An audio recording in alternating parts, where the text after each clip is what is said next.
Vos infos continuent avec Axel May et Bernard Porrette. On va maintenant, Axel, parler d'un outil pour venir en aide aux enfants asthmatiques, ou plutôt venir en aide à leurs parents. L'asthme qui touche un enfant sur 10 en France, l'hôpital parisien Necker Enfants Malades a conçu avec l'Université Paris-Descartes une application gratuite à télécharger sur son smartphone pour que les parents apprennent à mieux connaître les problèmes respiratoires des enfants. Mélanie Gomez.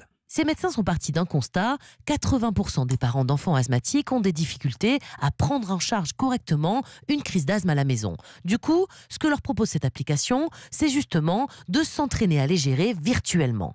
Une fois créé le profil d'un enfant asthmatique fictif, avec les caractéristiques, poids, taille, médicaments de son propre enfant, l'appli propose plusieurs scénarios. Par exemple, dans l'un d'entre eux, l'enfant fait une crise modérée, il siffle, c'est-à-dire qu'il fait un bruit en expirant, il tousse, respire vite, c'est là que la simulation débute, explique le docteur David Drummond, pneumopédiatre à l'AP-HP à l'hôpital Necker. À partir de cette observation, le parent va aller chercher dans le menu le traitement d'urgence. Il va devoir respecter toutes les étapes d'administration, c'est-à-dire qu'il va devoir retirer le capuchon du spray, ensuite secouer le spray, ensuite l'adapter à la chambre d'inhalation de l'enfant, administrer les bouffées une par une en laissant respirer l'enfant au moins 5 fois entre chaque bouffée, comme c'est recommandé. Et cette simulation, ça permet donc de s'entraîner sans risque à gérer l'asthme de son enfant. Et on sait que lorsque les parents sont bien formés, ça paye. Ça permettrait de réduire d'environ 40% le recours à un médecin ou aux urgences. Et je vous donne le nom de cette application téléchargeable gratuitement sur Internet, EFIC Asthme, avec évidemment un jeu de mots.